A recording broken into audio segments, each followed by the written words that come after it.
U svojoj karijeri odradio sam dosta uviđaja, ali su me najviše potresali uviđaji kada su na licu mesta ubijene stare osobe.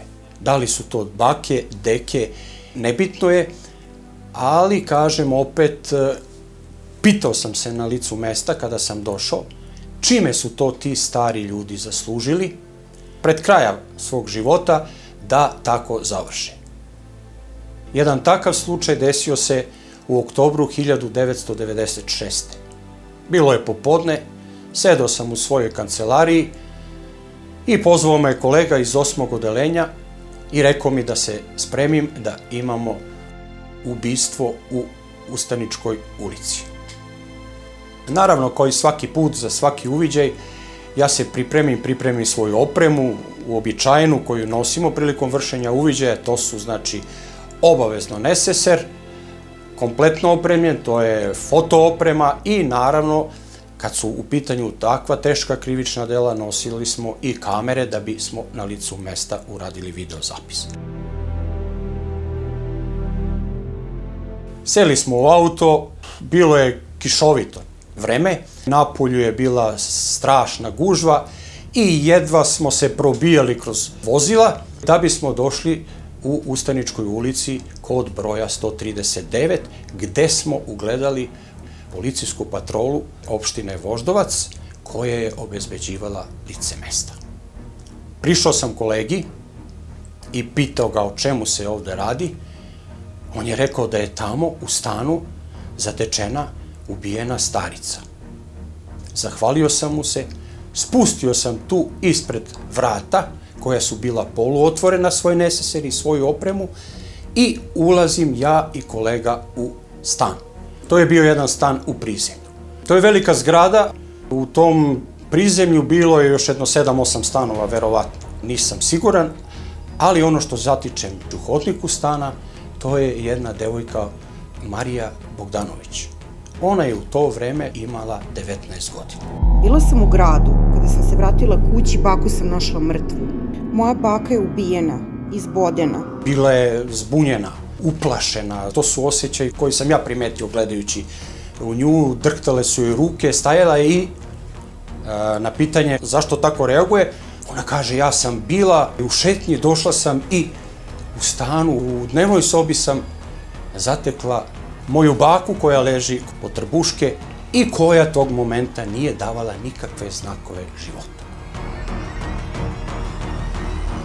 Ja krećem sa uviđajem. Ono što je najvažnije kod takvih stvari i kod uviđaja jeste da se prikupe tragovi krivičnog dela, da forenzičar na licu mesta izvrši misaonu rekonstrukciju događaja u dinamičkoj fazi uviđaja i da se stavi na mesto izvršioca da bi najbolje sklopio kockice kako se odigrao ceo tog događaja. Na samim vratima, prva nelogičnost koja mi pada u oči jeste da su vrata poluotvorene, na bravi ulaznih vrata stana nema oštećenja. Na pitanje kako je izvršilac ušao u stan, ta devojka odgovara da je zatekla tako otvorena vrata, da je zaključala vrata i da je otišla u šetnju.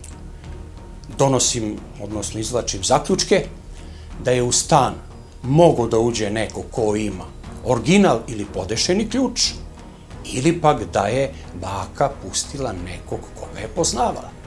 Znači, to je prva nelogičnost u prijavi ove mlade devojke, koju forenzičar, odnosno ja na licu mesta dolazim do zaključka. Druga nelogičnost, i na podu tog predsoblja zatičemo jednu izvučenu ladicu koja je na podu i 2 lančića zlatna i 1 prsten. Na pitanje ko je ovo ostavio, ona kaže najverovatnije da je to onaj ko je i ubio baku, odnosno ko je izvršio ovo razbojništvo. Znači, ona sumnja da je delo izvršeno iz koristoljublja zato što je videla da je to zlato tu na podu. Nikad u svojoj karijeri, dok sam radio, kod takvih krivičnih dela gde su vršena razbojništva, pogotovo 90. godina kada su upadali u stanove, vezivali porodice i ubijali, znači sve, izvršili premetačinu stana i odnosili znatan nakit, ja nisam u svojoj karijeri naišao da je neko držao tako blizu ulaznih vrata, tako otvoreno, bez zaključane ladice, taj zlatni nakit. Tako da mi je i to bilo čudno.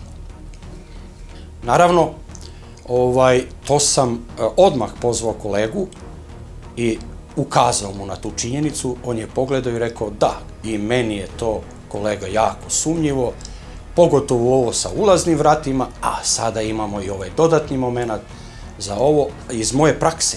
Znači, razbojnici kada ulaze u stan, oni obično, kada izvrše takvo krivično delo, oni nose sav nakit i sav novac koji pronađu u stanu. Tako da ovo nema apsolutno nikakve logičnosti. To je taj druga nelogičnost koja mi je naravno pala na pamet.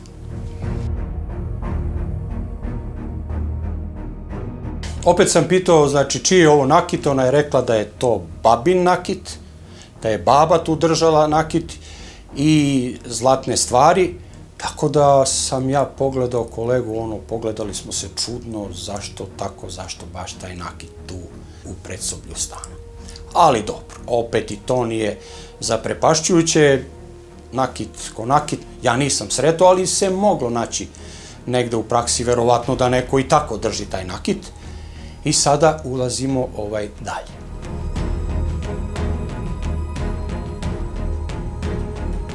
Stan je dvosoban.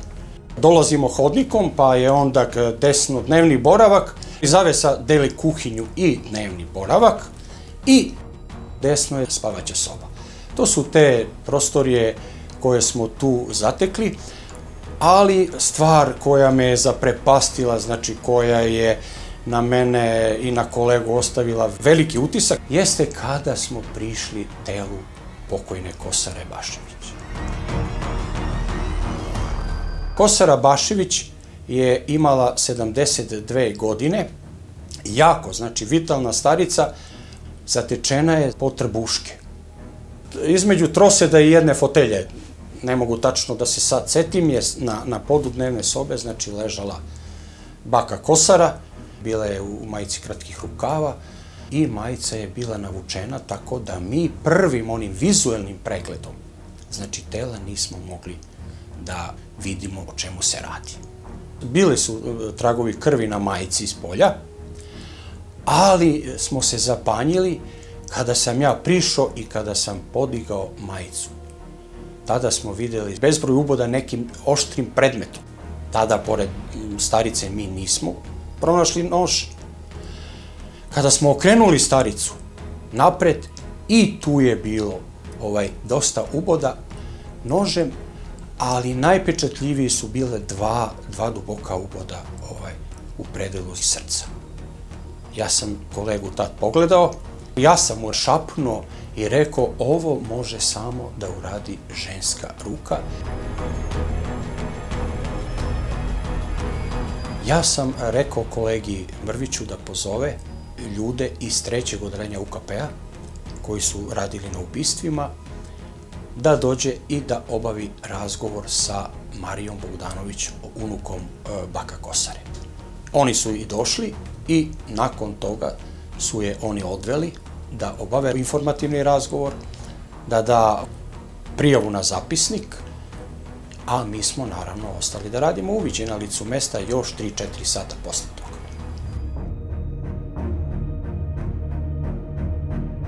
A zašto sam ja bio ubeđen da je to ženska ruka? Zato što sam na prethodnim uviđajima kojima sam radio, kada su muškarci ubijali, oni su ubijali, znači, oštrim predmetom najviše 2 do 3 udaraca u telu i oni tu završavaju posao. Ovakav slučaj je do sada sa 133 uboda, kasnije smo saznali da je bilo na sudskoj medicini, nam je doktor rekao, ovakav slučaj u srpskom pravosuđu, u srpskoj policiji do tada, a naravno do dan danas nije zabeležen. Znači, 133 uboda je apsolutni rekord koji sam ja u svojoj karijeri radio i do dan danas, naravno, da nije bilo više uboda. To je apsolutni rekord. To u principu žene vole. znači da muče prilikom izvršenja ubistva, vole da nanose bol, povrede, ali u ovom slučaju kasnijom rekonstrukcijom saznao sam pravu istinu i zašto je 133 uboda bilo. Iz jednog prostog razloga, kada se sada vratimo na događaj kasnije kako se desio, mi ćemo videti da tada, tog momenta, u stvari na tom krivičnom delu je bilo više puta u više serija ubadanja. Izvršilac je mučio staricu i na kraju je zadao ta 2 smrtonosna udarca. Imala je povrede ne samo, znači, po leđima, nego po čitavom telu. Imala je čak povrede od noža, sitne rasekotine i sitne ubode i po nogama. Naravno, da sam posle toga odmah pored bake, na metar udaljenosti, naišao sam na krvavi nož skakavac. Na ovom krvavom nožu ja sam jasno video na koricama i na sečivu tragove papilarnih linija nanete krvlju. To mi tako u forenzici kažemo. I jasno sam pomislio u sebi, pa dobro je, ovo su najverovatnije tragovi koji potiču od izvršioca krivičnog dela. Odmah mi je bilo jasno da u pitanju nije profesionalac, da je ovde jako traljavo urađeno ovo ubistvo i da se uopšte ne radi o razbojništvu, odnosno tada se to teško delo zvalo teški slučajevi razbojništva i razbojničke krađe. A posle toga, naravno, otišao sam i u spavaću sobu da proverim da li šta tamo ima od nekih tragova, da li su tamo, ako se radi, znači, o ovom razbojništvu, da li su i tamo ispremetane stvari i da li su tamo izvačene fiokice, da li je uopšte vršena tamo premetačina u sobi. Tamo, naravno, nije bilo nikakve premetačine. Odmah sam posumnjao da je to neko najverovatnije ko je poznavao baba Kosaru i najverovatnije da je to neko iz njenog bližeg okruženja, pa čak i da je neko od njene rodbine.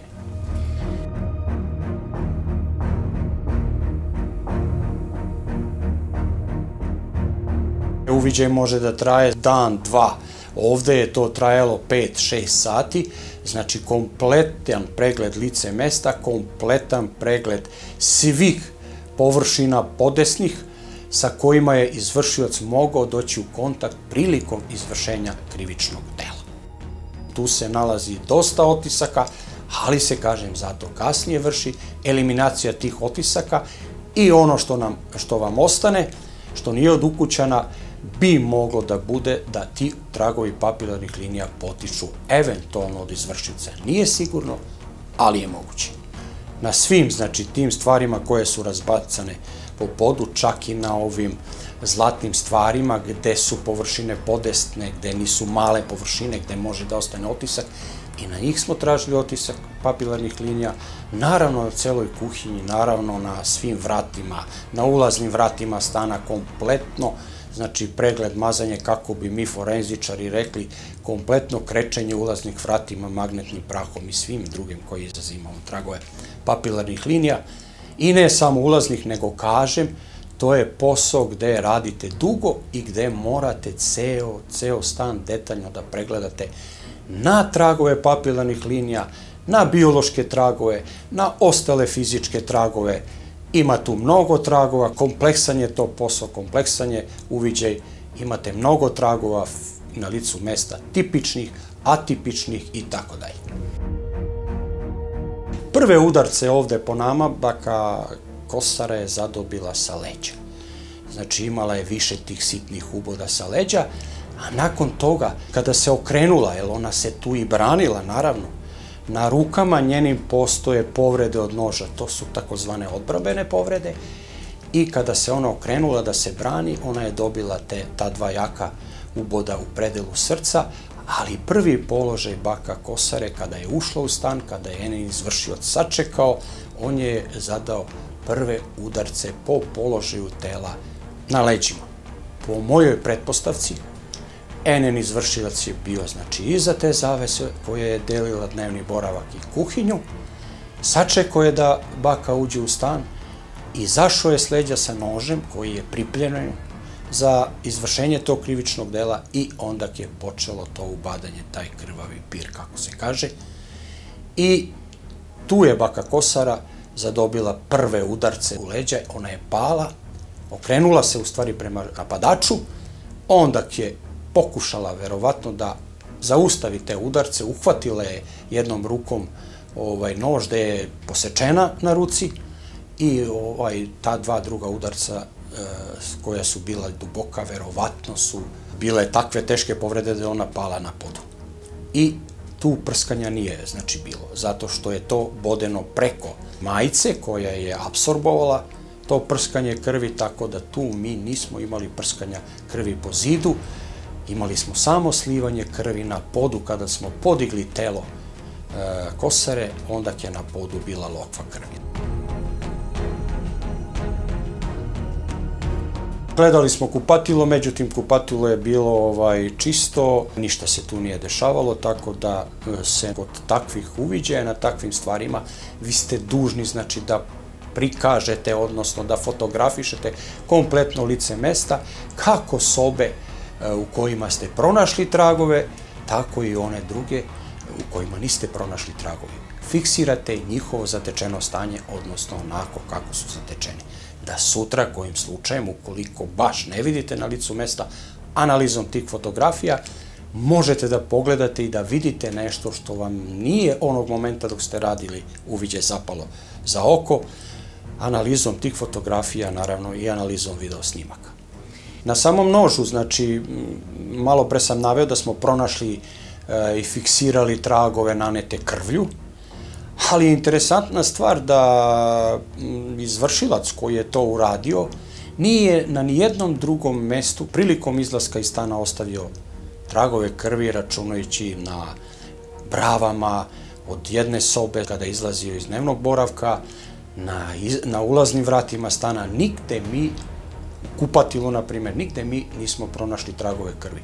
U nekim ranijim uviđajem gde sam radio, nalazili smo krvi obično u kupatilo, kada izvršilac izvrši krivično delo, dođe, opere ruke i onda u lavabou imamo tragove krvi, imamo po kupatilo, ali ovde, interesantno, nismo pronašli takve tragove krvi, a opet ubica nije nosio rukavice iz prostog zaključka zato što smo pronašli otiske prstiju na držci i na sečivu noža. Ubica koji je izvršio to krivično delo nije oprao ruke. Ako nije oprao ruke, onda se logično postavlja pitanje i odgovor je da mu je neko pomagao u ovom krivičnom delu, u ovom ubistvu, na taj način što mu je otvorio vrata i dozvolio mu da izađe iz stana. Kada smo završili uviđaj, mi smo pokupili svoju opremu, naravno pokupili smo i tragove koje smo pronašli i fiksirane na licu mesta i zapečatili stan,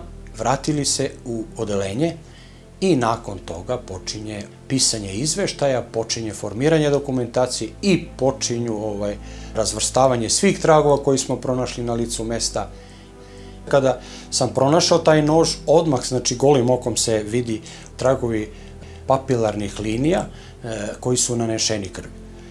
To se na licu mesta ne radi, samo se fotografiše položaj noža, obeleži se brojem onako kako je zatečen, a nakon toga ga uzimamo sa lica mesta, donosimo ga u fotolaboratoriju i upotrebom raznih metoda mi fotografišemo te tragove papilarnih linija. Zašto to radimo? Zato što se tako to radi, zato što je to takav metod. Ukoliko bi pokušali da ga na bilo koji drugi način skinemo, ili magnetnim prahom, ili drugim načinom izazivanja tragova papilarnih linija nekim hemijskim metodama, mi bi ga uništili. Tako da je jedini način izazivanja i fiksiranja ovog traga papilarnih linija koji je nanet krvlju fotografisanjem, razmernom fotografijom u fotolaboratoriji.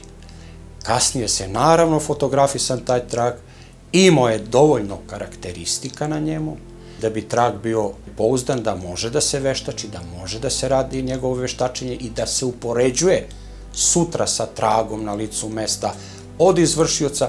On mora da bude podesan i da ima dovoljno minucija, odnosno karakteristika.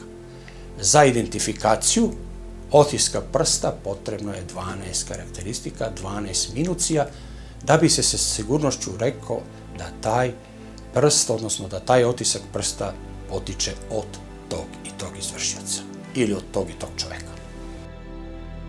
Ukoliko mi nemamo na licu mesta izvršioca sa kojim bi mogli da upoređujemo, znači taj trag pronađen i fiksiran na nožu, odnosno na licu mesta, mi to dostavljamo odelenju daktiloskopije koji automatski pretražuju zbirku poznatih izvršioca krivičnog dela.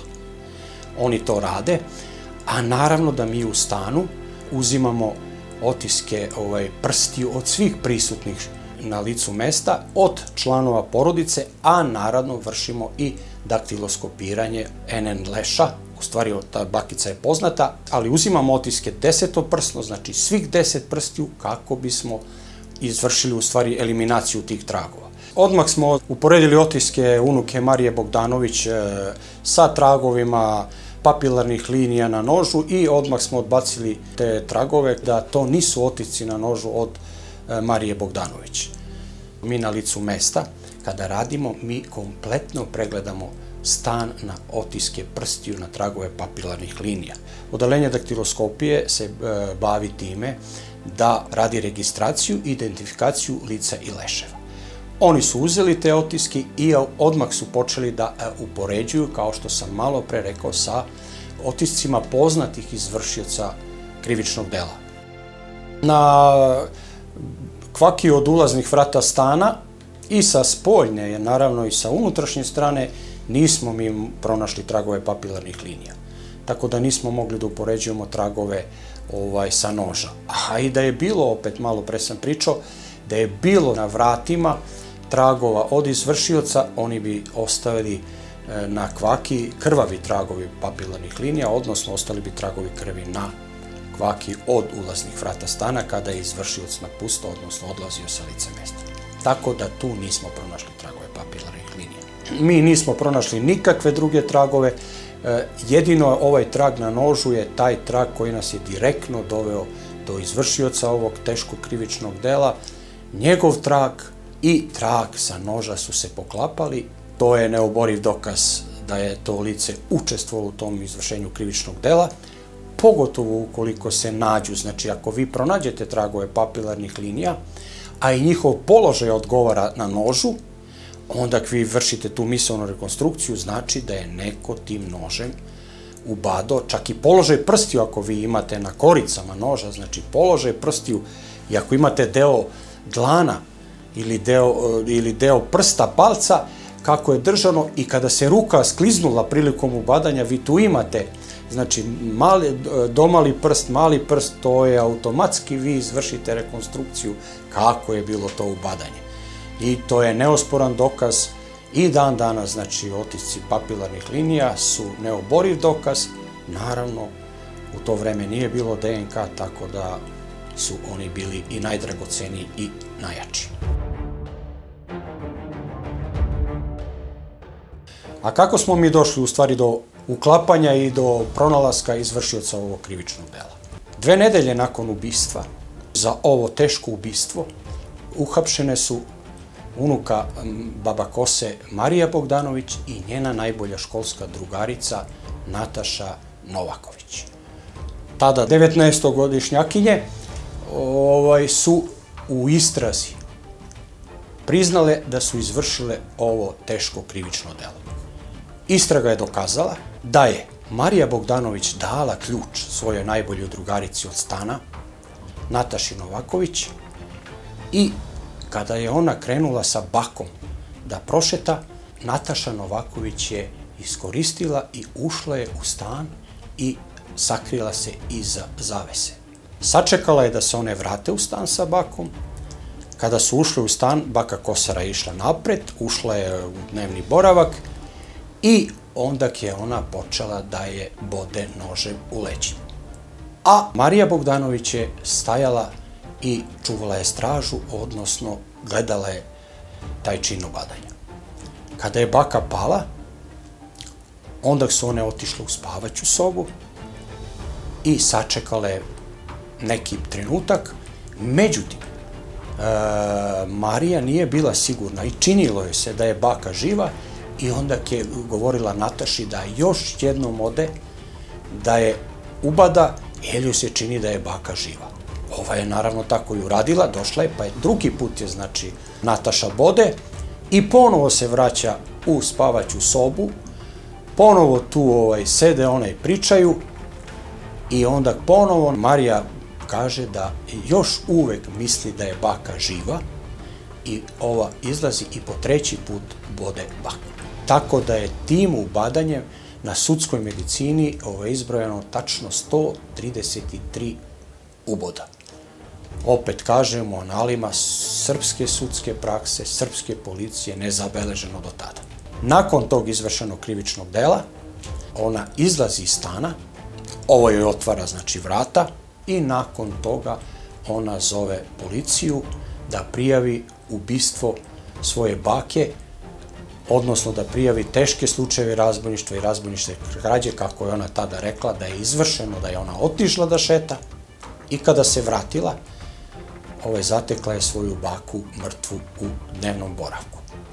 Zatekla je i te stvari u hodniku, razbacane po podu, zatekla je nož, nije prilazila blizu bake, njena priča je da je pogledala, da je videla da baka ne daje znake života i onda je pozvala policiju da prijavi ovo teško krivično delo.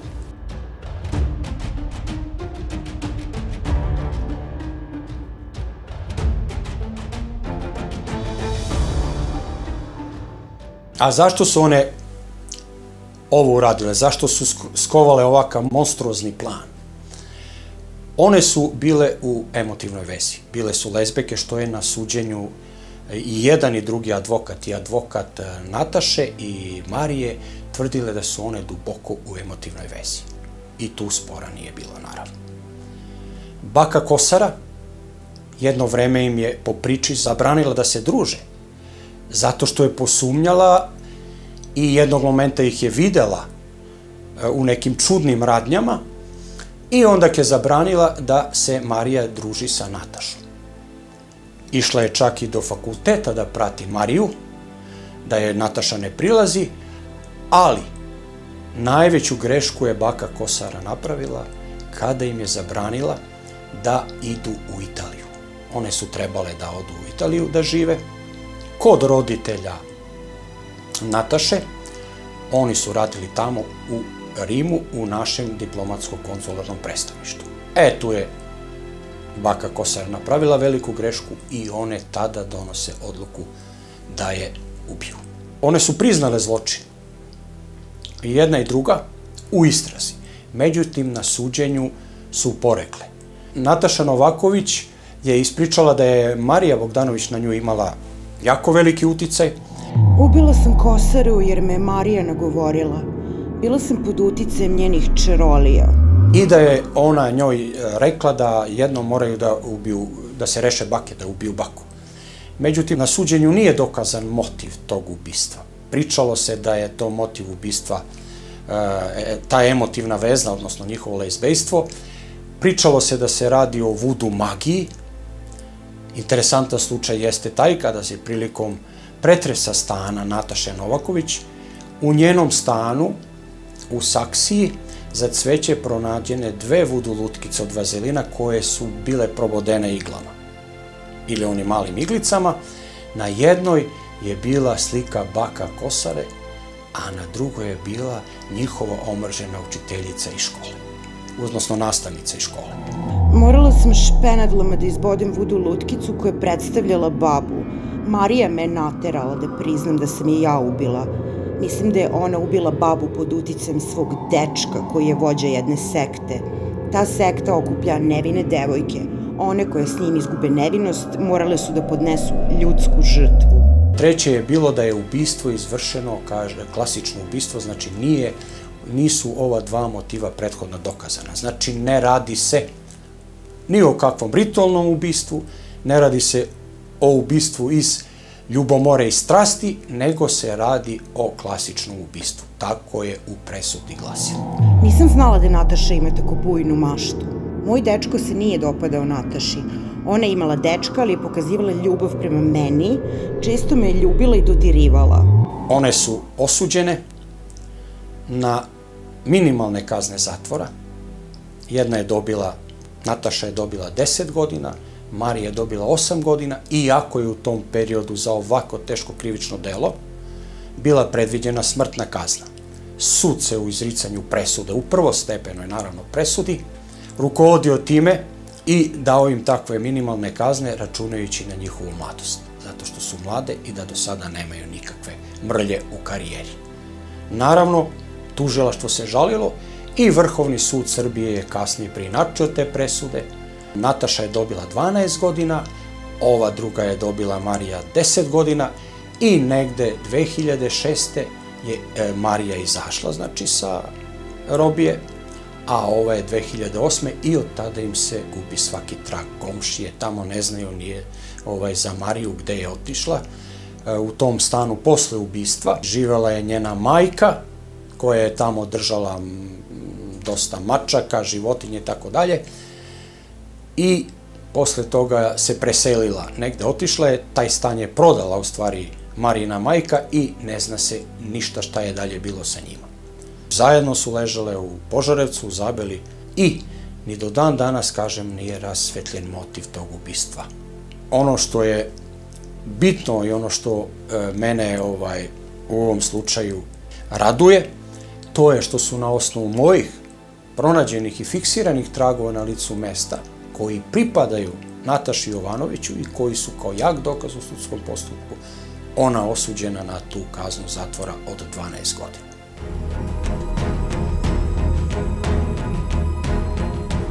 I opet kažem, znači i kod ovakvih i kod drugih krivičnih dela nema savršenog zločina, ima samo loše odrađenog uviđaja.